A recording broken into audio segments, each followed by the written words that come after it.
comme vous pouvez voir, la partie aléatoire du modèle, elle est composée de erreurs idiosyncratiques, l'erreur que vous connaissez, plus les caractéristiques individuelles, plus les caractéristiques temporelles. Donc, dans le modèle à effet aléatoire, on va laisser ces variables dans le terme d'erreur, sachant que ces variables, elles ne sont pas corrélées avec X1. Donc, nous avons également le modèle à effet fixe. Le modèle à effet fixe, qu'est-ce qu'il fait? Il va essayer de contrôler, c'est-à-dire il va mettre ces variables comme régresseurs, c'est-à-dire ces caractéristiques. Il va utiliser des dummy variables pour les individus et des dummy variables pour le temps, time. Et là, c'est pourquoi il s'appelle fixed parts, c'est-à-dire c'est la partie fixe, et random parts, c'est la partie aléatoire. Dans ce cas de modèle à effet aléatoire, nous avons dans le terme d'erreur que l'erreur idiosyncratique que vous connaissez. Le modèle, ou l'approche de Mandelac ou de Chamberlain, on dit aussi, ou le modèle Correlated Random Effect Regression, c'est le modèle corrélé, qu'est-ce qu'il va faire? Il va essayer de corriger les insuffisances de modèle à effet fixe. Donc, tout simplement, il va prendre toutes les variables qui ne varient pas au sein du même individu, il peut les contrôler. Donc, bien sûr, comme conclusion sur Summary of Correlated Random Effects, approche de Mandelac, advantages, c'est que les avantages et que ce modèle ne fait pas l'hypothèse des rendements, l'hypothèse des effets aléatoires non corrélés. Il estime l'effet Whedon de manière cohérente, comme le modèle à effet fixe. Nous allons voir ça dans l'exemple. Il peut inclure des variables invariantes et fournir des estimateurs de l'effet contextuel, c'est-à-dire c'est la moyenne. Comme vous avez vu, nous avons pris la moyenne des variables explicatives également comme des régresseurs. Des advantages, donc c'est l'inconvénient du modèle et qu'il est moins efficace si l'hypothèse cruciale du modèle à effet aléatoire tient. Ça veut dire quoi? Parce que le modèle à effet aléatoire, il y a une hypothèse cruciale. C'est que les caractéristiques, que ce soit individuelles, que ce soit temporelles, ils ne sont pas corrélés avec les régresseurs. Bien sûr, ce modèle, on l'appelle également Mandelac approche, ou le modèle de Mandelac. C'est un modèle hybride. Pourquoi? Il prend les deux modèles, modèle à effet fixe et modèle à effet fixe. On l'appelle également within-between model. C'est-à-dire qu'il va utiliser cette transformation within, c'est-à-dire des écarts par rapport à la moyenne. Il va également contrôler même cette variabilité between, c'est-à-dire c'est des moyennes temporelles. Donc, on va y aller directement. C'est ce que nous avons pour le modèle à effet aléatoire, à effet corrélé, le modèle de Mandelac. On va y aller directement vers R. Donc, je peux ouvrir R directement d'ici. Sinon, moi, je travaille avec un projet qui est Panel Data Training. Donc, on va ouvrir R. Vous voyez R, le logiciel, vous le voyez? Oui, on voit, c'est bon. Oui. Donc moi, là, pour gagner un peu de temps, j'ai pris les commandes. Moi, je ne préfère pas travailler avec les commandes, je préfère moi-même faire les commandes, mais pour un petit peu gagner du temps. Donc, j'explique un petit peu R. R, je peux vous envoyer les liens pour télécharger R, c'est gratuit. C'est gratuit. C'est-à-dire, vous n'avez pas besoin de chercher les cracks ou n'importe. Donc, il est gratuit, il est performant, il est innovant. À chaque fois, toujours il y a des innovations. Il travaille avec la logique des packages. C'est quoi les packages? C'est des paquets, c'est des packs. C'est-à-dire, moi, je veux travailler les données de panel. Il suffit d'aller dans le package PLM, Panel Linear Model.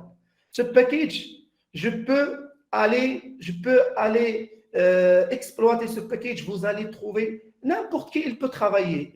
Vous n'avez pas besoin de personne pour travailler avec un package. Je vais vous montrer comment travailler. Vous n'avez pas besoin d'aller chercher des comptes. Je vous conseille pas d'aller chercher les commandes comme ça et travailler à l'aveuglette, comme ça, aveuglement. Non, il faut, si vous avez la logique, vous allez apprendre la logique ici dans ces séances, une fois que vous avez la logique, vous pouvez travailler n'importe quel modèle. Que ce soit les panels VAR, que ce soit les modèles de frontières stochastiques, juste si vous avez la logique des packages. Donc, comme vous voyez ici, R est là quatre quadrants ou 4 interfaces. Nous avons le premier quadrant, là où il y a Environment, History, Connection, Tutorial. Là, c'est une fois nous allons générer des variables, ils vont figurer ici. Nous avons la partie qui est en dessous, c'est-à-dire le quadrant 2 ou la partie, la fenêtre 2, c'est là où on peut voir les données, c'est mon projet. Si je plotte, j'aurai la sortie ici, les packages également, tous les packages que dispose, les packages, ils ne sont pas avec R, il faut les installer. Donc, vous avez ici Install pour installer les packages. Voilà, vous cliquez Install. Donc, bien sûr, vous aurez besoin de la connexion juste pour installer les packages. Sinon, vous pouvez travailler avec R sans connexion. Par exemple, il suffit d'écrire PL et ça sort PLM. Voilà, il y a le package PLM. Et vous pouvez, par exemple, SFA pour faire les modèles. Elle est là, SFA, le modèle Stochastic Frontier Analysis, pour faire le modèle frontière stochastique. N'importe quel package, il suffit, si vous voulez travailler avec un. Par exemple, panel VAR. Vous pouvez écrire panel et vous allez voir qu'il est ici, panel VAR, et vous l'installez. Donc, là, moi, j'ai déjà installé les packages. Il y a les packages ici. Vous pouvez voir les packages. Par exemple, ETSA, c'est un package pour ceux qui travaillent sur les séries chronologiques et c'est un package des séries chronologiques, la stationnarité. Par exemple, il y a les packages, vous pouvez y aller et donc, par exemple, DID, c'est un package qui est spécifique au modèle, voilà, vous pouvez lire Treatment Effect with Multiple Periods and Groups. C'est nouveau ce package, c'est pour les modèles d'évaluation d'impact, c'est double différence, mais ce package, il est pour double différence dynamique. Ce n'est pas que pour 2 périodes, mais c'est pour plusieurs périodes. Donc, par exemple, les packages, il faut juste voir, par exemple, ggplot, c'est un package qui est excellent. C'est-à-dire, vous pouvez faire des trucs inimaginables, des graphes inimaginables avec ggplot. Donc, vous pouvez voir ici les packages. Moi, j'allais directement vers, par exemple, PLM. Voilà ceux qui veulent travailler avec la chaîne de Markov, le Monte Carlo. Il y a les packages, ils sont tous là. Moi, je vais aller directement. Panel VAR, il est là. Vous pouvez entrer dedans et voir qu'est-ce qu'il y a dedans. PLM. Voilà, ce qui nous intéresse aujourd'hui, c'est PLM. C'est pour faire des. J'entre dedans. Je peux lire. Il y a toutes les fonctions qui se trouvent. Donc, celui qui a fait le package, il a fait toutes les fonctions nécessaires. Il a mis des données pour faire des exercices. Les données, elles se trouvent dans le package. C'est-à-dire, le package, il y a les données, il y a les fonctions, il y a des exemples. Il donne des exemples. C'est-à-dire, si vous n'avez pas le temps pour aller lire, vous pouvez trouver des exemples. Le between, on va l'utiliser cette fonction. Vous allez voir par la suite qu'on va l'utiliser. Cigarette consumption, c'est une base de données. CP, c'est un test. Vous allez voir toutes les fonctions. Employment and wages in the United Kingdom, c'est une base de données. Donc, Grandfold, c'est une base de données sur les entreprises américaines, General Motors. Grandfold, c'est lui qui a travaillé avec. Dans son article, dans sa thèse, dans les années 1958, il a travaillé avec cette base de données. Donc, vous pouvez voir que nous avons l'opérateur lag, on va l'utiliser dans les modèles dynamiques, mais c'est pour créer des données pour des années. Donc, il suffit juste d'aller les tests, tous les tests, Haussmann test, tous les tests. P-dimension, pour voir la dimension de on va l'utiliser également. Donc, je vais vers la fonction PLM. Pas le package, mais cette fois la fonction. J'entre dedans. Donc là, il y a une description de la fonction PLM. Formula, c'est-à-dire votre régression. Data, c'est votre base de données. Subset, si vous voulez extraire extraire un groupe de pays. Vous ne voulez pas travailler avec tous les pays de votre base de données. Oui, c'est dans le cas où vous voulez, par exemple, dans les données de l'économétrie spatiale, on aura besoin des matrices de pondération spatiale. Donc, on peut utiliser NA action non available dot action, c'est-à-dire c'est les valeurs qui ne sont pas qui sont manquantes. Donc, qu'est-ce qu'on va faire? Et là, elle va vous demander, vous voulez travailler avec quel effet? Est-ce que vous voulez travailler avec l'effet individuel ou bien l'effet temporel, ou bien les deux, c'est-à-dire contrôler l'effet individuel et l'effet temporel, ou bien listed, c'est imbriqué. Le modèle, il va vous demander, vous voulez travailler avec quel modèle? Est-ce que vous voulez travailler avec le modèle within, ou le modèle random, ou le modèle de Hosman-Taylor, ou le modèle between, ou le pooling, ou first difference? Donc, vous pouvez voir, c'est très riche. Mais si vous n'avez pas le temps pour lire ces détails, les arguments avec toutes les explications, il y a les détails, il y a également les références, c'est-à-dire les références de ces modèles. Ceux qui ont travaillé avec ces modèles pour la première fois sous forme des articles qui ont été publiés dans des revues qui sont très indexées. Vous connaissez Econometrica, International Economic Review. Donc, c'est des... Si vous n'arrivez pas, vous n'êtes pas bon en anglais et vous voulez travailler directement, vous avez un exemple.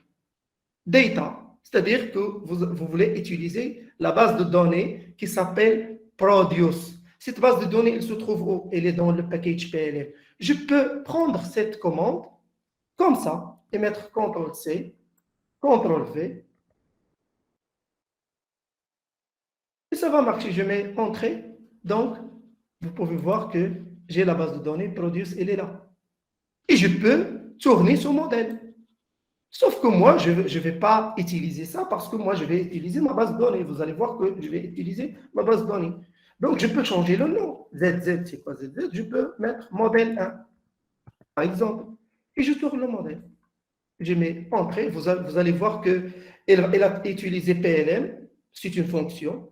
Elle va mettre le log de la variable GCP, régresser sur le log de la variable PCAP, place la variable PC. Les data, c'est produce. L'index, c'est-à-dire les dimensions que nous avons pour dire que c'est des données de panel, c'est state pour la dimension individuelle, hier pour la dimension temporelle. Et je clique Entrée. Donc, il y a une erreur. Qu'est-ce qu'il a dit?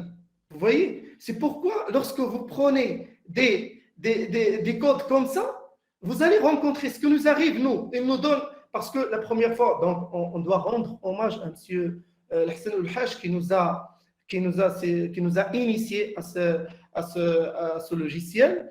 Donc, mais nous, on était des débutants, on ne sait pas, à chaque fois, on cherche des commandes comme ça dans Google et ça ne marche pas. Et on ne comprend pas pourquoi ça ne marche pas. Qu'est-ce qu'il dit? Il dit code note find function PLM. Il ne connaît pas cette fonction. Donc, pourquoi? Parce qu'il n'y a pas les librairies, la bibliothèque des packages, librairie.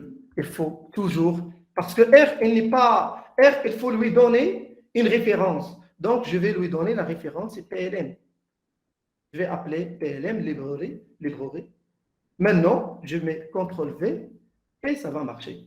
Vous allez voir que, je n'ai pas changé, désolé, je n'ai pas changé le nom, c'est pas grave, ZZ, elle est là. Je peux voir la sortie. Je clique Summary, c'est-à-dire ZZ. Le modèle, il s'appelle ZZ. Je mets Entrée et vous allez voir que nous avons le modèle, il est là. C'est quoi le one way, c'est-à-dire individual, parce que c'est l'effet individuel. Parce que si on ne désigne pas l'effet, il va prendre par défaut l'effet individuel. Mais si vous voulez travailler avec l'effet temporel, il faut mettre effect. Donc, vous pouvez voir Balanced Panel. Nous avons 48, c'est cette base de données qui se trouve dans le package. Donc, ils ont 48, je ne sais pas, il s'agit de quelle base de données. Bon, il faut cliquer. Donc, vous voyez que c'est comme ça que ça marche. Donc, nous, on n'a pas besoin de ça. C'est juste pour vous montrer comment faire. Moi, j'ai déjà, donc je vais effacer Sortez. Moi, j'ai déjà préparé une base de données pour cette formation, une base de données là où j'utilisais les données de la Banque mondiale, les données de Paytable, les autres données. Je vais toujours enrichir cette base de données. Ma base de données, vous pouvez l'importer comme tous les logiciels, soit aller vers File et Import Dataset, et ça dépend de la forme de votre base de données, soit venir ici, tout simplement, vous avez la commande ici, elle est là, Import Dataset. Cliquez. Ma base de données, elle est sous forme Excel. Je mets forme Excel. J'allais browser pour aller sur mon bureau, donc mon desktop. Je mets mes données dans le dossier formation et je vais chercher. La dernière fois, nous avons travaillé avec les secteurs industriels. Aujourd'hui, on va travailler avec Data Training. C'est pour cette. Vous pouvez voir que la base de données, elle est là. Nous avons les pays. Presque, j'ai choisi les pays à revenu intermédiaire, tranche supérieure et inférieure, et les pays à revenu faible. Vous pouvez changer le nom ici, si vous voulez changer le nom. Par défaut, il va prendre, si vous avez un fichier Excel, là où vous avez plusieurs feuilles, lui, il prend par défaut la première feuille. Sinon, si vous êtes intéressé à une autre feuille, par exemple, moi, dans la deuxième feuille, j'ai payé à revenu intermédiaire. Dans la troisième feuille, j'ai les données de Paytable. Moi, je vais utiliser la première. Donc, sinon, la commande, elle est là. Si vous voulez travailler avec les codes, elle est là. Vous pouvez la couper ici. Donc, c'est facile. Donc, je mets Import. Et voilà, les données, elles vont apparaître ici. Elles vont apparaître également ici. Ce que nous avons les pays, c'est des pays Angola, africain, c'est un pays, la région, c'est l'Afrique. Le code, c'est SGO, c'est Angola. Income Group, c'est à quel groupe de revenus il appartient à l'Angola, c'est les pays à revenus intermédiaires, tranche inférieure. Donc, j'ai pris les années pour être un petit peu récent, c'est de 2000 jusqu'à 2019. Je n'ai pas pris 2020 et 2021. Donc là, on aura besoin, parce que vous savez très bien que le problème de coronavirus, c'est-à-dire les variables, il faut, dans ce cas-là, il faut utiliser des données variables pour ces années. Sinon, on aura des... J'ai pris le PIB par habitant en PPA. Bien sûr, lorsque vous travaillez avec les données de panel, il faut prendre le PIB par habitant en PPA. Par habitant, pourquoi? Pour enlever l'effet du poids, des tailles, par exemple, la Nigeria, ils ont une population de l'ordre de 100 millions, alors que par exemple, la Mauritanie, c'est 4 millions. Donc, ça sert. La Chine, donc, on va prendre PIB par habitant. En PPA, c'est pour enlever ici l'effet de taux de change ou le pouvoir d'achat. Bien sûr, le taux d'investissement.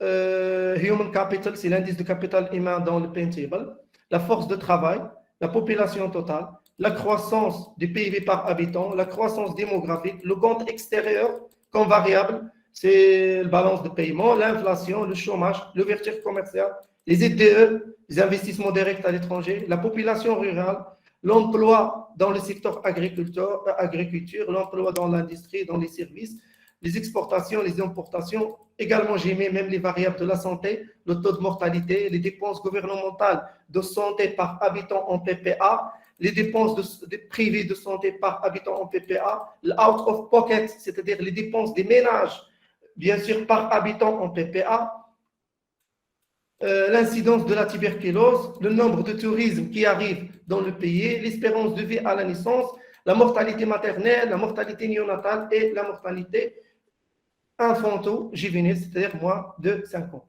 Vous pouvez voir que la base de données, nous avons énormément de variables, c'est 33 variables, donc parce que j'ai pris les... Je pense maintenant que vous avez une idée sur la base de données avec laquelle on va travailler. Donc, j'allais directement vers, pour gagner un petit peu de temps, moi j'aurais besoin de package PLM, donc je dois faire appel à la librairie, la bibliothèque de ce package. ggplot2 également, j'aurais besoin pour faire des graphes. J'aurais besoin de Plotly pour faire des graphes interactifs.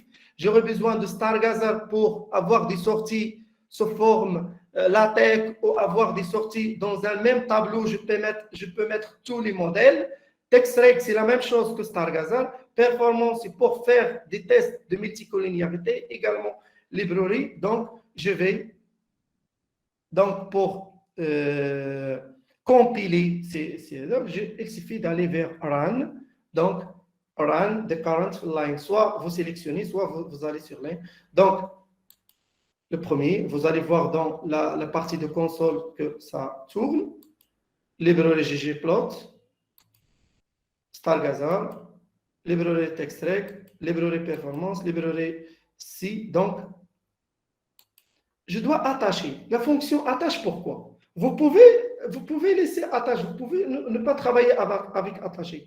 Mais je vous conseille de travailler à chaque fois, vous avez une base de données, il faut l'attacher.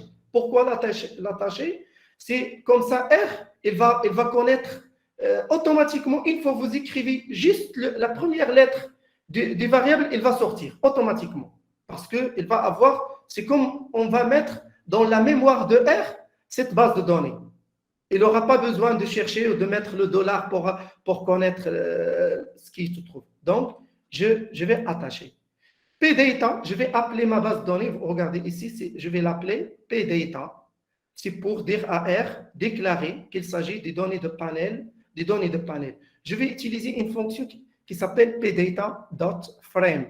Cette fonction, vous pouvez, elle se trouve dans le package PLM, c'est juste pour déclarer. Donc, je vais prendre ma base de données, data training, je vais dire que index equal to C, on utilise C concaténation ou concatenate l'anglais, c'est lorsqu'on a plusieurs arguments, on veut travailler avec plusieurs arguments.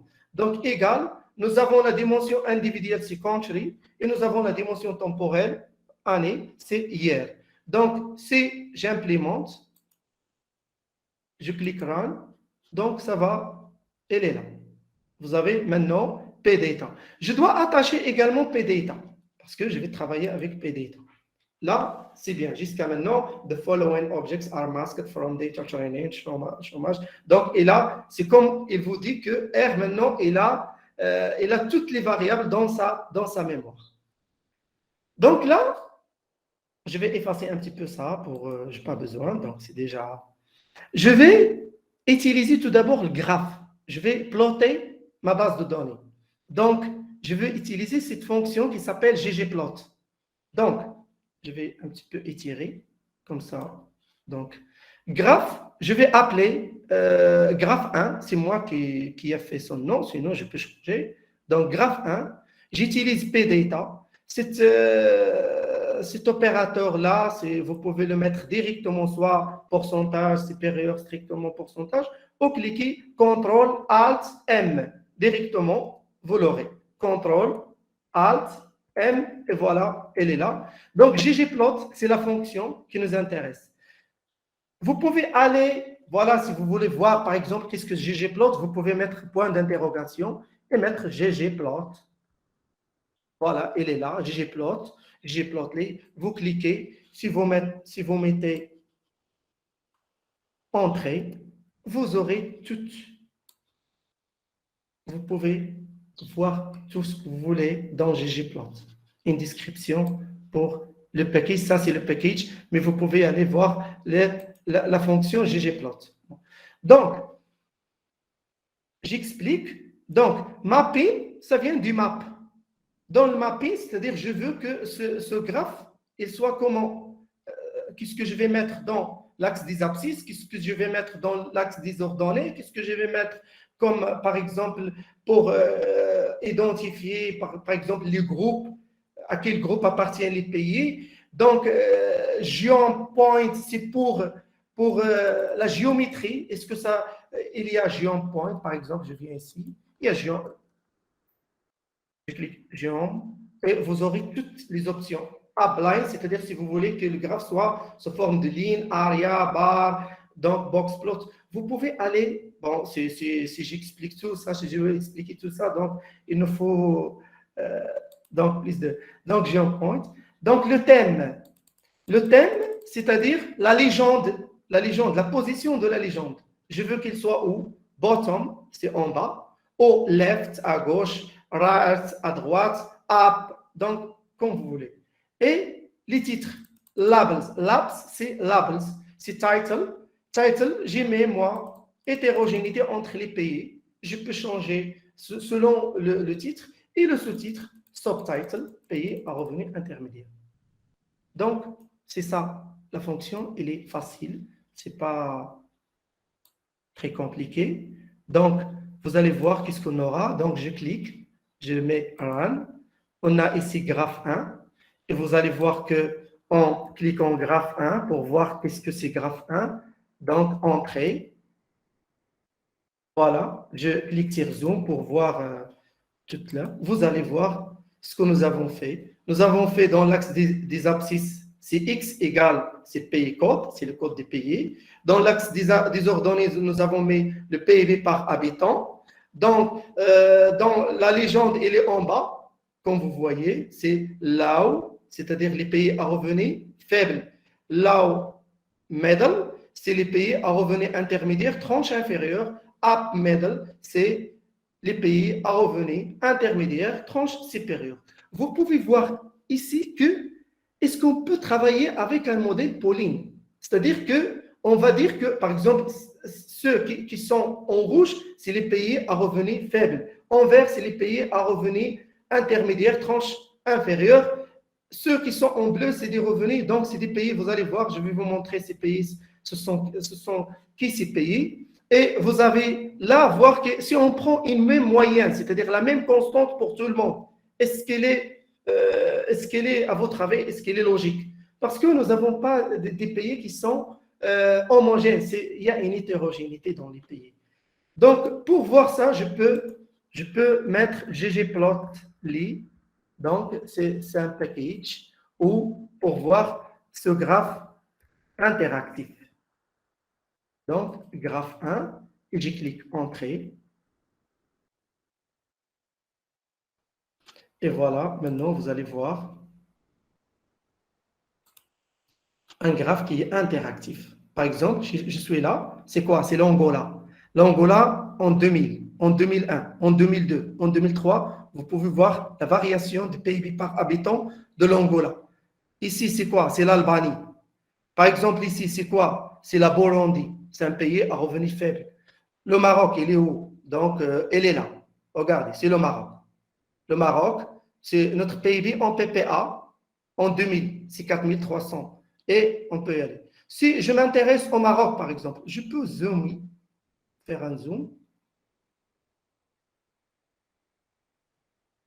Voilà. Là, c'est le Maroc. Tout le Maroc. Donc, nous avons notre PIB par habitant en 2000, en 2001, en 2002 jusqu'à 2019. Vous voyez? Et c'est ça le point fort des ggplot. Bien sûr, ça, c'est rien devant ce que peut faire ggplot. C'est vraiment ggplot, il faut investir. Il faut investir. Donc, je vais aller directement pour voir l'hétérogénéité temporelle. J'ai utilisé le même graphe, presque les mêmes fonctions, sauf que vous allez voir que là, j'ai utilisé les années. Au lieu des pays, j'ai utilisé les années. J'ai utilisé le log. Je peux enlever le log, hein, ça ne change rien. Donc, sauf que juste pour homogénéiser. Donc, je peux mettre run et j'utilise toujours pour voir, j'ai mis ggplotly, une fonction. C'est une fonction. Vous savez quoi, c'est juste des algorithmes. C'est des fonctions qui sont faites sur Excel et puis donc, ils peuvent faire ça. C'est pas vraiment très... C'est des fonctions qui font des transformations. Donc, graphe 2, on s'intéresse au graphe 2 pour voir au sein des... Across time, j'ai changé ici, j'ai mis en anglais le titre. Donc, vous pouvez voir ici, c'est 2000 jusqu'à 2019. Et nous avons les pays, vous pouvez voir l'évolution des pays. Donc là, on peut dire que l'évolution temporelle, elle n'a pas d'effet. On peut prendre une moyenne. C'est juste pour voir le PIB pour les pays. Donc, Tous les pays, ils sont là normalement. C'est les moyennes. Hein. On prend les moyennes des pays. Là, c'est la moyenne en 2000, donc la moyenne de ce pays, et ainsi de suite. C'est la moyenne. Donc, là, on a fini avec les graphes, parce qu'on n'a pas le temps d'expliquer plus. Là, vous pouvez voir que ces fonctions, ces commandes, je vais les utiliser juste pour avoir des variables en logarithme népérien. J'ai mes pdata, $, et je vais appeler comme je veux cette variable. LPIB, c'est-à-dire LMPIB. C'est quoi cette L? C'est le logarithme népérien du PIB par habitant. La même chose pour l'investissement, la même chose pour le travail, la force de travail, la même chose pour human capital. Donc, je clique Entrée, run. Donc, c'est déjà, elles sont là. On peut voir que ces variables, elles vont être générées. Allez directement vers la fin. Et vous pouvez voir que nous avons c'est le logarithme népérien. Et nous avons les variables. Elles sont là. Donc, bien sûr, je vais vers... Donc, au lieu d'à chaque fois écrire la spécification pour chaque modèle Pauline, modèle à effet fixe, modèle à effet aléatoire, je vais écrire un modèle que je vais l'appeler moi modèle, ou je peux, comme vous voulez, mais par exemple, model en anglais, model, par exemple, 1, je vais changer le nom. Et c'est quoi? C'est une régression. LMPIB, c'est-à-dire le PIB en PPA, régresser sur l'investissement, sur le travail, sur le capital humain. Je peux enlever maintenant le capital humain. Je vais l'ajouter après, juste pour voir les sorties. Donc, je vais mettre model, run, elle est là maintenant. Nous avons la spécification, elle s'appelle model. Donc là, je vais utiliser le modèle Pauline. C'est quoi le modèle Pauline? C'est le pôle de modèle. Donc, c'est le modèle, c'est la spécification, c'est la formule, elle est là. Au lieu de reprendre cette formule, j'ai changé le nom pour que le code ne soit pas long. Cette régression, il vient d'où? C'est la base de données PData. Le modèle, il s'appelle comment? Il s'appelle Pauline. Je vous ai montré la fonction PLM. Donc, si je tourne, si je clique Run, donc, error in PLM, modèle PData, object model not found. Parce que j'ai changé, pourquoi? Parce que j'ai changé, il est où? Model 1, j'ai changé le nom. Moi, c'était, donc je vais mettre ici, il n'a pas reconnu. Donc, je vais mettre model 1. Et je reprends. Ici également, model 1. Model majuscule, c'est en minuscule, parce que R, il fait la distinction entre majuscule et minuscule. Model 1. Donc, je clique cette fois-ci sur Entrée, et voilà le modèle Pauline, il est créé. Donc, je tire un petit peu vers le bas pour voir cette fenêtre. Donc, pool de modèle, elle est là. Donc, fixed model, c'est le modèle à effet fixe. Je peux également model 1. Je clique. Donc, elle est là. Fixed model. Donc, j'aurais besoin de les effets fixes, moi, parce que j'ai mis que individual. Je peux mettre twice, les deux. Par exemple, ici, au lieu de mettre, par exemple, je vais supprimer ça, par exemple, vous allez voir que lui, il va faciliter la tâche. Effect, voilà, je clique, il y a une barre jaune qui apparaît. Effect, est-ce que vous voulez travailler? Il a dit, the effects introduced in the model, one of individual, time, twice, or nested. C'est-à-dire, vous pouvez, ça dépend de ce que vous voulez. Est-ce que vous voulez contrôler que les spécificités individuelles ou vous voulez contrôler les spécificités individuelles temporelles ou les deux? Donc, je clique Effect, entre guillemets, à chaque fois, c'est dans les commandes, si c'est en lettres, il faut mettre les guillemets. Donc, c'est individual. Individual. Et individual. Donc, je peux reprendre et là, c'est toujours, je l'ai le modèle. Donc, je j'ai une commande pour tirer, extraire FXF, c'est-à-dire les spécificités individuelles. Donc, si vous voulez voir qu'est-ce que c'est FXF, il faut juste mettre comme ça, FXF. Voilà, et vous allez lire, c'est quoi FXF? C'est Extract the Fixed Effect. Il se trouve dans le package PLM. C'est avec cette fonction, on peut extraire les effets individuels ou temporels, ça dépend. Donc, je vais tourner, j'ai appelé cette commande FFX. Donc, je mets run FFX. Je peux voir c'est quoi ces FFX. Donc, je mets summary. Toujours pour voir la sortie, il faut mettre summary. Je l'ai appelé comment FA-8. Fix, il est là. Je clique entrée. Donc, j'étire un petit peu pour la sortie soit. Donc, je mets entrée. Et vous pouvez voir que nous avons. Donc, je vais reprendre la formule. Pourquoi? Parce que n'a pas trouvé l'espace. Donc, je vais reprendre. Donc, vous pouvez voir là. Nous avons tous les caractéristiques, les effets fixes de tous les pays. Est-ce qu'ils sont significatifs ou pas? Puisque j'ai les spécificités, ils sont là. Ils sont significatifs pour presque tous les pays, sauf pour par exemple, Jamaïca.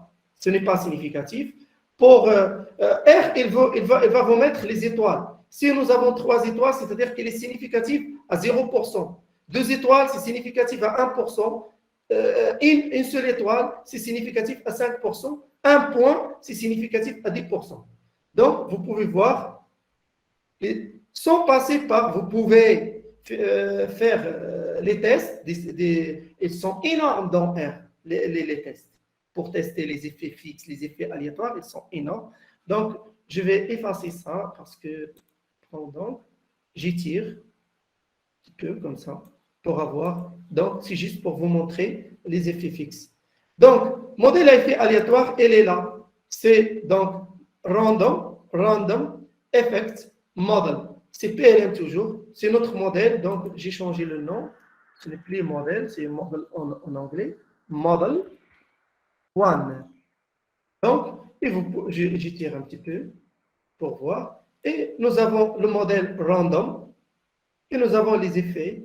Et bien sûr, il y a d'autres arguments que vous pouvez utiliser. Sinon, si on ne les met pas, R, il va les prendre par défaut. C'est pourquoi R, pour travailler dans R, il faut connaître la chose. C'est-à-dire que ce n'est pas le logiciel qui est très important. C'est votre background. Est-ce que vous savez vraiment ce que vous voulez faire? Le fait de prendre une commande comme ça, ou de prendre des deux files comme ça, et de les tourner, et ce n'est pas ça le problème. Il faut connaître ce que vous voulez faire.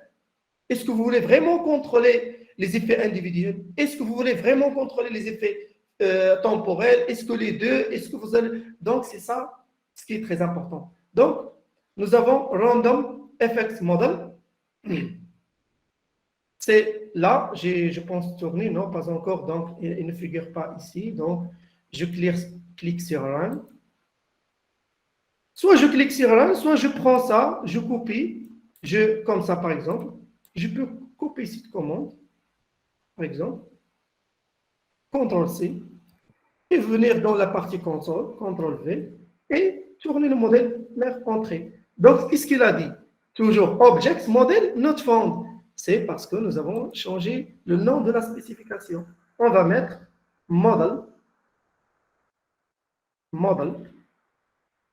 1. Donc,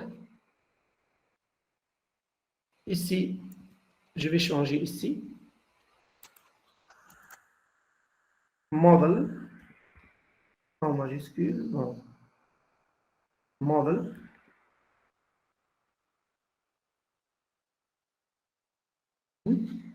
Et je mets entrée. Et nous avons le between, il est là. Between model. C'est le modèle between, franchement, c'est quoi le modèle between? Le modèle between, c'est juste, on va prendre les moyennes individuelle de toutes les variables. C'est-à-dire, on va prendre un seul point du temps. C'est comme si le modèle, c'est les données transversales. C'est comme on va rendre ces données de panel sous forme de données transversales. On va prendre des moyennes temporelles. C'est-à-dire, les 10 ans, on va prendre la moyenne des 10 ans pour chaque pays. C'est-à-dire, on va travailler qu'avec la dimension individuelle. C'est-à-dire, on va éliminer la dimension temporelle. C'est le between model. C'est comme le modèle IFI, c'est le modèle de données transversales. Là, à ce niveau, je vais, avant de passer au modèle de Mandelac, je vais vous montrer les 4 modèles ensemble dans une seule sortie. Je vais utiliser Stargazer ou TextReg. C'est la même chose. Stargazer, si je désigne, vous pouvez lire ce qui est. Donc, les modèles, type, est-ce que c'est LaTeX, texte? Lui, il va prendre par défaut LaTeX. Vous allez voir. Donc, je vais mettre les 4 modèles, si vous voulez. Modèle Pauline, pooled, virgule. Le deuxième modèle, c'est Fixed Effects Model. Voilà. Vous voyez que juste j'écris la première lettre et ça sort. Deuxième modèle, c'est Random Effects Model, c'est le modèle effet aléatoire. Random Effect. Voilà, il est là. Et je peux ajouter même, si vous voulez, le Between, vraiment, Between Model.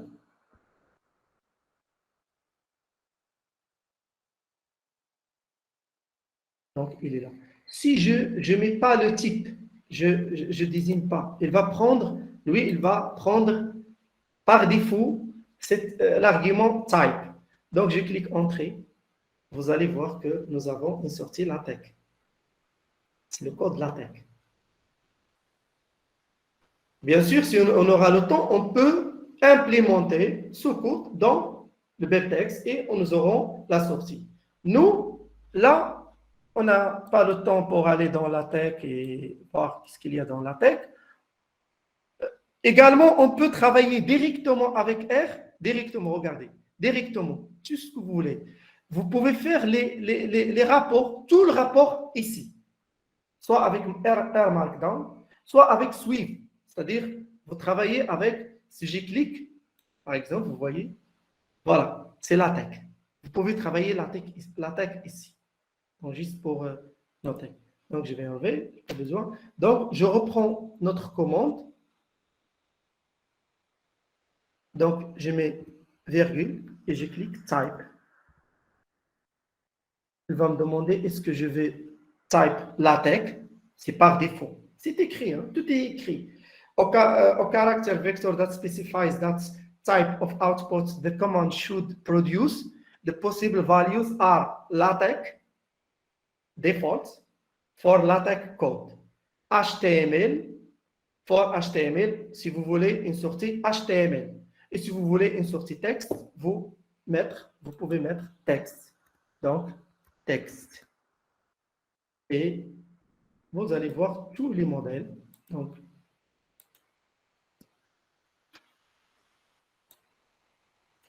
vous pouvez voir tous les modèles. Nous avons Pooled, c'est le premier modèle.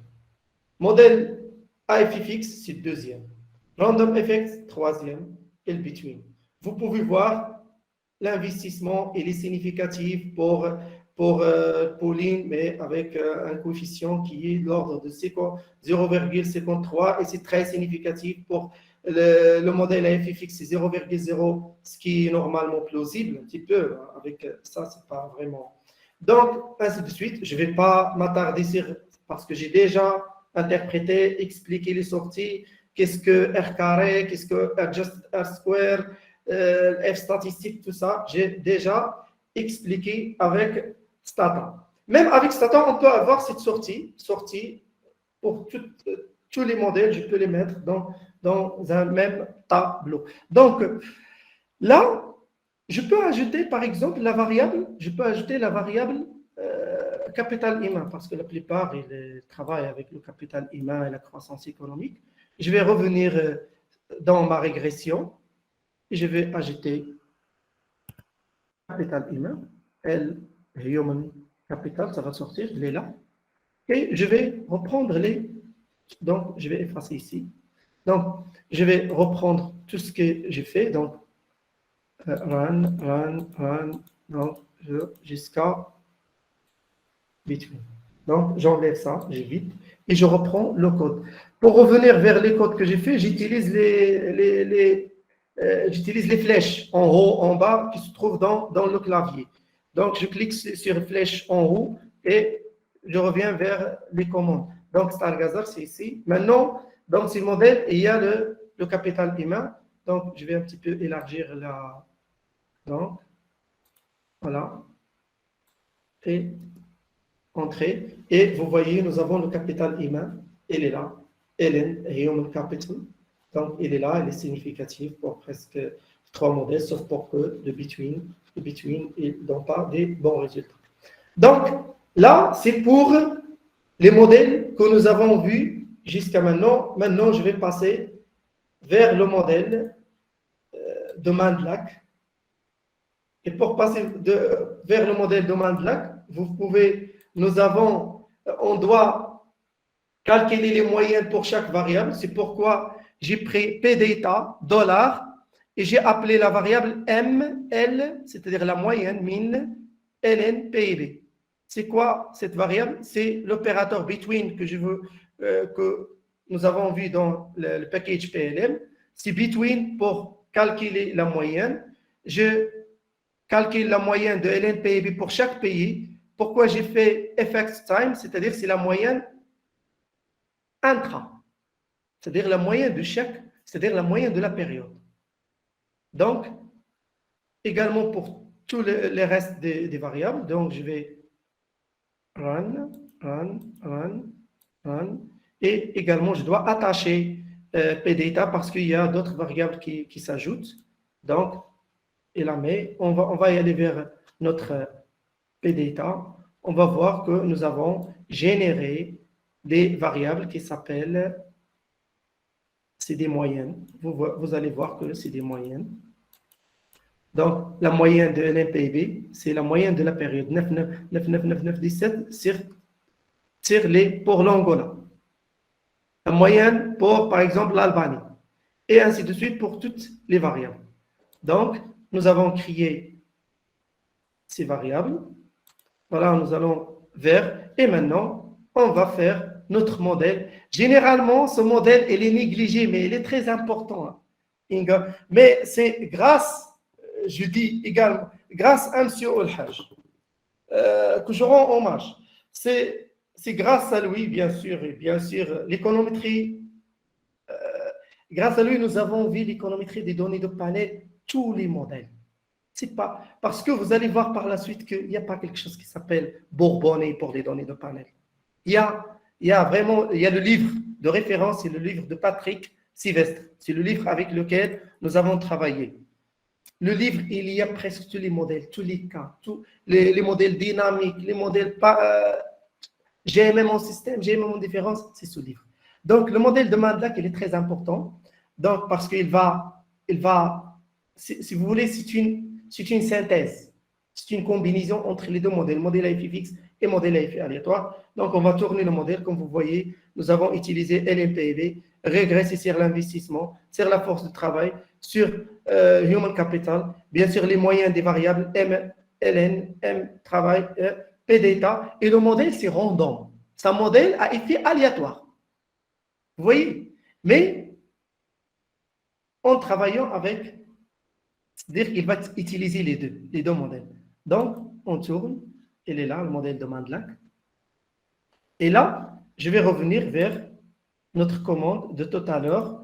Donc, la commande de tout à l'heure de Stargazer.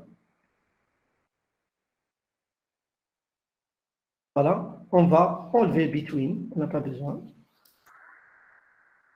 On va ajouter Mandlac. Et là. Et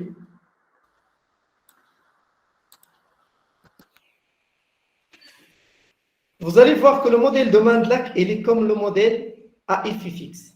0,064, 0,64. C'est pareil. 0,149, c'est 0,149. 1,800, 1, et en même temps les moyennes. C'est le troisième modèle, c'est le modèle à effet aléatoire. Deuxième, c'est le modèle à effet fixe, Pauling. Bien sûr, vous pouvez voir l'ordre. Pauling, c'est le premier, Fixed Effect, c'est le deuxième, Random Effect, c'est le troisième, et Mandelac, c'est le quatrième. Bien sûr, ce modèle, pourquoi il est... parce que moi, j'ai oublié d'ajouter une variable comme le sexe, mais dans les données macro, il n'y a pas cette variable parce qu'on travaille pour les pays. Il n'y a pas des variables qui sont, si vous voulez, c'est des variables binaires. Mais si on travaille avec des données micro, c'est des données des enquêtes, on aura besoin de ce modèle. Vous pouvez voir que ce modèle, il ressemble et il utilise les deux. Et donc, si vous voulez, il corrige les insuffisances des deux. Donc, vous allez me donner encore 10 minutes, hein, parce qu'il ne reste que 3 minutes. Donc, je dis 7 minutes encore. C'est juste pour... C'est donc, bon, vous pouvez continuer ainsi, Darek. C'est pas un problème.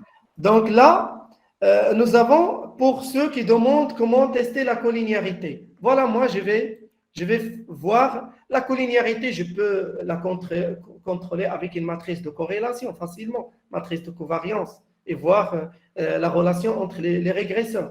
Sinon, je peux mettre ce modèle, je vais l'appeler mode, c'est-à-dire modèle collinéarité. Donc, je vais l'appeler comme ça. C'est LM, c'est juste une régression simple. LMPB sur l'investissement, travail, human capital. Et j'utilise la base de données de PData. Je peux tourner ce modèle.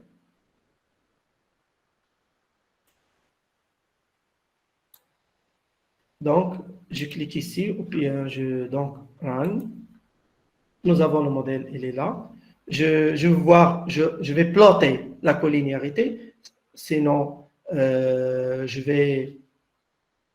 Voilà. La fonction pour check collinearity, c'est une fonction qui se trouve dans ce package, performance.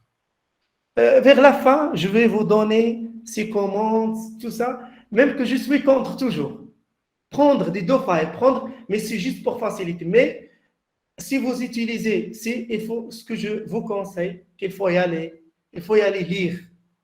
À quoi servent ces fonctions, à quoi servent ces comptes. Il ne faut pas les utiliser comme ça, juste pour passer. Donc, là, je reviens vers collinearity. J'ai appelé collinearity. Check. Je vais chercher le collinearity dans ce modèle. Donc, je clique Run. Il est là. Je peux mettre Summary pour voir résultat. Ça s'appelle comment? On l'appelait collinearity. Voilà, ça va sortir tout seul.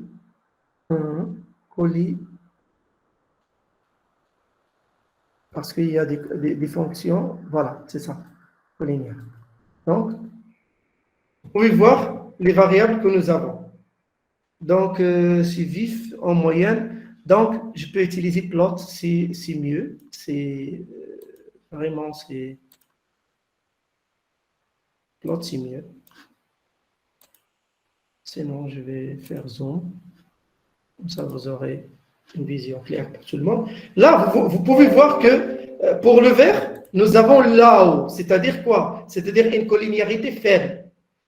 Si nous avons des variables en bleu, c'est modéré. C'est une collinéarité modérée.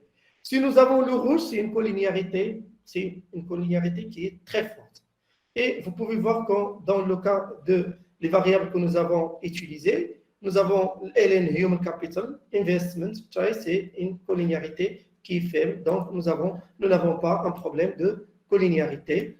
Bien sûr, nous avons d'autres tests. Nous avons PLM test pour tester, par exemple. Là, j'ai mis les tests, il y en a beaucoup. Hein. Je ne vais pas tourner tous les... Le Probability test, c'est la commande. C'est juste, c'est facile. Hein. Vous pouvez mettre PLM test, comme ça. Vous pouvez aller dans PLM et lire sur PLM test, c'est quoi PLM test. Par exemple, je veux voir c'est quoi PLM test. C'est pour tester les effets fixes et les effets aléatoires. Donc, je peux mettre, par exemple, pour le modèle Random Effects. Donc, Random Effects. pour le modèle random effects. Et la sortie d'après la sortie. Donc, vous pouvez voir, c'est quoi? C'est Lagrange Multiplier Test, c'est le test de Honda que nous avons for Balanced Panel. C'est quoi? Nous avons, il faut y aller toujours lire ce que nous avons dans l'hypothèse alternative. L'hypothèse alternative, qu'est-ce qu'il dit? Il dit que significant effects, c'est-à-dire c'est des effets significatifs. Est-ce qu'on va accepter ou bien rejeter? C'est l'hypothèse alternative. Attention, ce n'est pas l'hypothèse nulle. Donc, l'hypothèse nulle, c'est le contraire. Et que les effets ne sont pas significatifs. Et puisque nous avons une plus-value de l'ordre de 2,2 10 à la puissance moins 6, c'est presque zéro. C'est-à-dire inférieur à 5%. Donc, si on est inférieur à 5%, c'est-à-dire qu'on va rejeter l'hypothèse nulle et accepter l'hypothèse alternative. C'est-à-dire que les effets ils sont significatifs. Je peux mettre la même chose pour modèle fixe pour tester les spécificités. Fixed effect model. Et également, nous avons, c'est-à-dire que les caractéristiques, nous avons vu ça, nous avons l'intuition d'après le graphe et que les caractéristiques de chaque pays, nous n'avons pas un échantillon, un panel de pays homogène. C'est-à-dire que chaque pays, il a ses propres caractéristiques, il a sa propre moyenne. C'est-à-dire qu'on ne va pas utiliser une constante, bêta 0, pour tout l'échantillon ou pour tous les panels. Donc, c'est les tests pour également. Donc, nous avons Broch panel, Broch Godfrey test, PDW test, c'est panel Durbin-Watson test pour l'autocorrélation. On peut faire ce test, P, Durbin-Watson. Ça sort tout cela, elle est là. Vous pouvez aller dans le PLM et lire sur à quoi sert le package. Et donc, pour par exemple, Fixed Effects Model. Et c'est écrit, hein, Durbin-Watson Test for Serial Correlation, c'est-à-dire l'autocorrélation. Ce que nous avons dans l'hypothèse alternative, c'est quoi? Serial Correlation in Idiosyncratic Errors. C'est-à-dire nous avons une corrélation, une autocorrélation. Et puisque le plus-value, c'est 2,2 10 à la puissance moins 6, c'est inférieur à 5%, c'est-à-dire qu'on va accepter l'hypothèse alternative. C'est-à-dire que nous avons un problème d'autocorrélation. Mais je reviens vers l'idée et de dire que ces problèmes d'autocorrélation, d'hétéroscédasticité, ils n'ont pas des conséquences graves. Leurs conséquences sont sur la précision. Et ce n'est pas sur la moyenne, pas sur le coefficient. Parce que nous, ce qu'on estime dans la sortie, on estime les coefficients et les écarts-types des coefficients. Et là, les coefficients, on estime les coefficients. Donc, si les coefficients ils sont biaisés, on dit que les estimateurs ils sont biaisés. Là, c'est le biais. Mais si les écarts-types ils ne sont pas minimales, la variance des bêta, la variance des coefficients, elle n'est pas minimale, là, on dit qu'ils ne sont pas consistants. Ils ne sont pas les meilleurs. Parce que pour qu'ils soient les meilleurs, il faut que la variance, l'écart-type de ces coefficients, qu'ils soient faibles. Pourquoi? Parce qu'à chaque fois, nous avons un écart-type faible, c'est-à-dire qu'on a de grandes chances d'être à côté de la moyenne. On ne s'éloigne pas de la moyenne. Et c'est ça l'idée, c'est ça la logique derrière. Bien sûr, je termine avec ça. C'est que si vous voulez voir, par exemple, comment ça marche ces tests, par exemple, allez, par exemple, pH test, test d'Haussmann. Je clique, pH test, elle est là. Je clique Entrée. Nous avons le pH test, elle est là. Vous pouvez lire Haussmann Test for Panel Models. Il y a toute l'inscription, comment travailler, X, data, model, donc tous les arguments. Vous avez les références, vous allez voir que dans les références, il n'y a pas quelque chose qui s'appelle Bourbonnais, il y a toujours Haussmann, celui qui a fait le test. Vous pouvez aller, si vous voulez vraiment approfondir votre connaissance en économétrie, vous pouvez aller vers la référence ici avec Tyler, allez vers Aldridge 2010, Baltaghi, et vous avez comment travailler avec ce test. Comment travailler avec ce test? Par exemple, cet exemple, ils vont utiliser la base de données qui s'appelle gasoline, c'est les prix de gasoil, la consommation de gasoil. Le package, c'est PLM. On va utiliser la formule, elle est là, comme j'ai fait, formule, elle est là. Il a fait un modèle within, c'est ça, modèle within, modèle random, et PHTest, c'est pour comparer entre les deux modèles, PHTest, le modèle within, le modèle random FX. Également, moi, je peux faire la même chose, mais avec mes propres modèles. Je clique PHTest, Fixed Effect. Voilà. C'est bon, c'est Tarek? Oui, oui, c'est bon, je vais terminer. Merci, c'est Tarek. Non, Merci attends, j'attends la sortie. C'est la dernière commande. Random.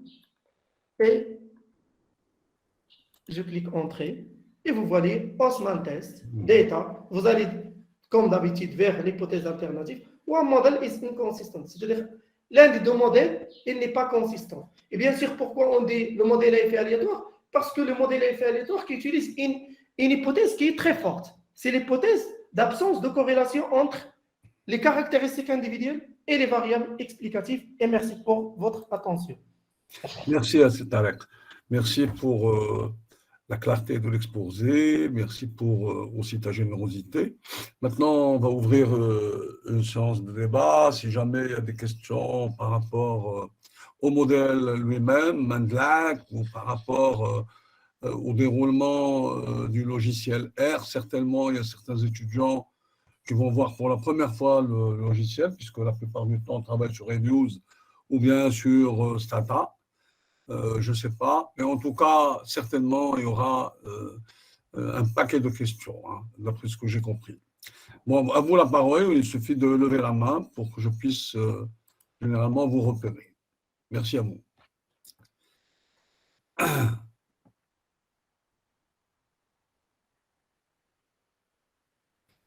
Alors, je vois que certainement, ils auront besoin de revoir l'enregistrement pour pouvoir bien saisir le sens. Alors, puisqu'il n'y a pas de questions, est-ce que tu peux nous envoyer les liens? Tu nous as parlé de liens pour R. Oui, donc je vais y aller. Tu peux les envoyer sur le chat. Oui, attends. Directement sur le chat. Nous avons. Comme ça, ils vont s'informer. Lever la main. Il y a Samad qui lève la main. Et après, tout à l'heure, je donnerai la parole à Aslam Al-Khadim. Tout à l'heure, lorsqu'on aura les liens.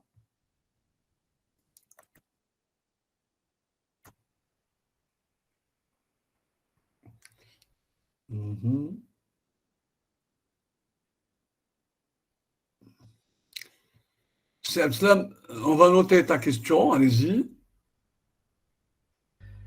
Oui, bonsoir monsieur. Tout d'abord, je vous remercie. Donc, j'ai une question par rapport à l'application de l'autocorrélation spatiale sur R. Est-ce que je peux la faire juste avec les données de panel ou bien j'aurai besoin d'un autre fichier sous format ArcGIS pour avoir des résultats? Ok. C'est-à-dire, vous avez écouté ce qu'il a dit? Non, désolé, il faut voir. J'étais en train de chercher les liens. On va répéter la question tout à l'heure. Vous êtes en train de chercher les liens, c'est-à-dire? Non, c'est parce que je suis sorti, je n'ai pas fait attention que je suis sorti. Est-ce que vous pouvez reprendre votre question, M. Khadim, rapidement? C'est par rapport le lien, elle est là. J'ai mis le lien, elle est là. Oui, monsieur. Merci. Ma question est concernant l'application de l'autocorrélation spatiale sur R. Est-ce que je peux la faire juste avec les données de panel ou bien j'aurai besoin d'un autre fichier, je ne sais pas, ce forme par exemple ArcGIS, pour avoir des résultats spatiaux? Donc j'ai compris votre question. L'ArcGIS ou le QGIS ou même MapInfo, c'est des logiciels juste pour calculer la matrice de pondération. Et vous pouvez utiliser R. R, il peut utiliser l'ArcGIS comme package directement. Mais l'autocorrélation spatiale ou bien la stationnarité spatiale, il y a un package spécifique pour les données spatiales. Il faut y aller, parce que moi j'ai j'ai changé le... Je ne me rappelle pas parce que j'ai déjà travaillé avec les données spatiales. Je ne sais pas si j'ai le package ici ou pas. Mais le package, il existe. Il faut juste aller chercher, sinon on va D'accord, voir le package. C'est la prochaine d'accord. séance. Donc, peux je vous peux faire préparer ça, je peux faire ça juste avec les données de panel. Bien sûr, parce que si vous travaillez avec les données de panel, Oui, oui, oui, j'ai donc les données. vous allez faire ça avec les données de panel. D'accord, Ça dépend. Le package, il y a un package spécifique pour les données spatiales. Et vous Très bien. pouvez aller, vous allez trouver tous les tests nécessaires, que ce soit Merci. d'accord, l'autocorrection. merci, merci beaucoup, monsieur, merci Merci. beaucoup. Fatem Zahra, mademoiselle Fatem Zahra Sbari. Bonjour monsieur, moi si vous permettez, j'ai une proposition à monsieur Absla parce que j'ai déjà travaillé avec l'économie très spatiale sur le logiciel R. Concernant le logiciel ArcGIS, vous pouvez l'utiliser juste pour construire votre shapefile. Le shapefile, c'est un fichier qui fusionne les données surfaciques qui sont spatiales, par exemple le taux de chômage, le taux de chômage, le taux d'emploi, le PIB, etc.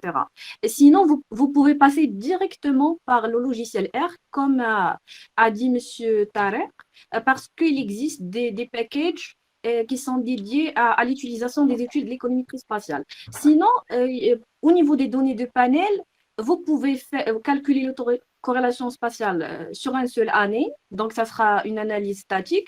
Sinon, sur plusieurs années, ça sera le cas pour les données de panel et il existe aussi des packages. J'ai seulement les packages au niveau pour une seule année. Si vous pouvez, si vous voulez que je les partage avec vous, je peux écrire, si vous voulez, bien sûr, je laisserai mon Gmail et vous pouvez me contacter, etc. Donc, Merci j'ai beaucoup, seulement... mademoiselle Fatem Zahra. Oui, Très gentil. merci beaucoup, mademoiselle. Très gentil. Merci. Oui, alors, Wiam, madame Wiam. Oui, bonsoir Monsieur Chonsy, bonsoir Monsieur Bouzidi. Merci pour la clarté de votre exposé. En fait, j'ai deux petites questions. La première concerne le dernier test que vous avez exposé, le test d'Haussmann. Est-ce que vous pouvez revenir à cette partie? Oui.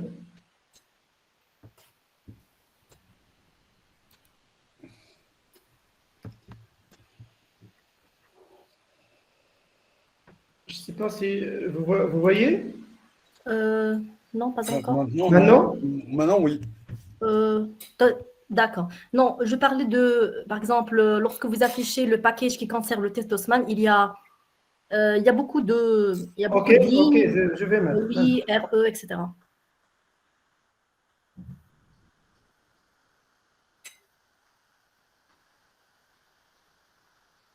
Ça? Très bien. Alors là, pour quelqu'un qui commence pour la première fois à manipuler sur R, alors comment il sait que c'est oui, WI, ça veut dire le modèle à effet fixe, et RE, c'est le modèle à effet aléatoire. Il ne va pas comprendre ces codes. Alors, est-ce qu'il y a une autre référence? Ok, tout de suite, hein, tout de suite. Oui, La merci. réponse, elle est là. Je Très vais bien. mettre bêta, c'est juste pour utiliser gasoline. CTRL V. Elle est là. Vous pouvez voir que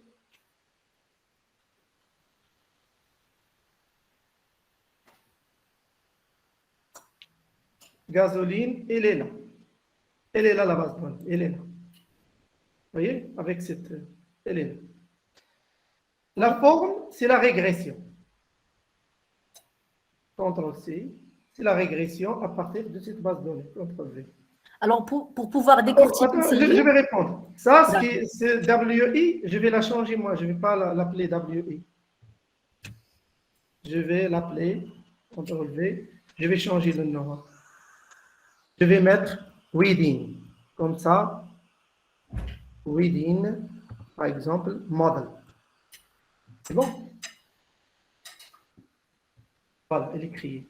Random effect, je vais faire la même chose. CTRL-C, et je vais voir, et je vais mettre CTRL-V, et je change. Je vais mettre random. Je vais changer le nom. Modèle. Comme ça, vous allez, voilà, que ce modèle. Et là, c'est PH test. Bien sûr, ça ne sert à rien pour WI et RI. Donc, c'est pour mes modèles PH test. Donc, c'est within model. Within, voilà, elle est là. Et random model. Elle est là. Et j'ai mis entrée. Et voilà, j'ai la. C'est des noms, hein, c'est des noms que tu peux changer. Ce qui est très important, c'est ça. C'est pas le nom. Et non, c'est pas ma question, c'est pas ce que vous venez d'expliquer. Ma question est, par exemple, pour un débutant qui n'a jamais manipulé sur R, il voit ces lignes avec ces codes-là. Comment il peut décortiquer ces codes? Je veux dire, est-ce qu'il y a une référence pour laquelle on peut se référer et voir l'explication du code par expression? Est-ce qu'on revient à ces références-là? Oui, vous venez ici, hein, elle est là. Postman test, for panel model. Vous avez tout. Hein. Les arguments sont tous expliqués. Vous avez même les détails. Vous avez les références. Si vous voulez lire sur les tests. Pas que pour PH test, pour toutes les fonctions. PLM, par exemple. PLM. Donc, vous cliquez PLM, la fonction PLM. Vous aurez help ici. Voilà. Panel data, vous voyez PLM. PLM, comment ça marche? PLM, l'usage, c'est la formule, les data, j'ai déjà expliqué ça. Oui. Donc, vous avez les détails pour chaque argument, c'est expliqué, c'est ici. Chaque argument, par exemple, fx, il va vous dire the fx introduced in the model, one of individual, time, twice, model, one of polynomial, random, tout ça, et les détails, et même les arguments, celui qui a fait le package, c'est Yves Croissant, les références bibliographiques, Baltagui, Broch, Haussmann, Nerlov, Swami, Wallace, elles sont connues, et plusieurs exemples. Tous les modèles presque, dans des exemples ici. C'est bien, je pense que c'est clair. La réponse, pour la dernière pour la réponse deuxième est question. claire. Pour la deuxième question, vous me permettez? Oui, allez-y. Oui, Oui. merci. Rappelez Si jamais- votre deuxième question. D'accord. Si jamais quelqu'un voudrait tourner un modèle, il ne connaît pas le package et on ne voudrait pas faire appel à Google, juste au niveau du logiciel. Est-ce qu'il y a un moyen pour écrire le mot-clé et faire ressortir le package? Oui, vous venez ici, package. Oui. Bien sûr, vous allez demander sur Google. Moi, je cherche à travailler avec le modèle des données de panel GMM en système. Ils vont vous dire, ouais, vous aurez besoin d'un package qui s'appelle PLM. Vous venez sur Install, je reprends. Vous venez sur Install, elle est là. Soit ici, là, c'est la plus facile. Hein. Sinon, vous pouvez venir ici, Tool, et Install Package. Mais ça, c'est le plus facile. Hein. C'est un clic. Install. Vous pouvez mettre juste P, N, ça sort. Il faut que vous ayez la connexion. Vous avez tous les packages presque, mais vous avez besoin de PLM. Elle est là. Vous mettez PLM et vous allez mettre Install et le package, il est là. Et vous utilisez, il est très important d'utiliser le librairie parce que R, même si vous installez le package, lorsque vous voulez travailler avec les fonctions qui se trouvent dans le package, il faut appeler, c'est-à-dire il faut mettre dans la mémoire de R la bibliothèque pour qu'elle soit une référence pour R. Bien. D'accord, merci. Merci. Madame Warda Mouna, c'est ça? Je veux une main levée, mais qui a disparu. Bon. Madame Mouna, donc c'est désisté. Alors, c'était une séance pratique. Maintenant, moi, je pense qu'il faudrait peut-être, c'est à l'air, Oui. peut-être donner un exercice après, hein, et qu'on Oui. essaie de voir comment le traiter séance tenante. Hein, une petite application. Ça serait une bonne chose pour les étudiants qui travaillent pour la première fois, je dis, hein, pour la première fois Oui. sur R.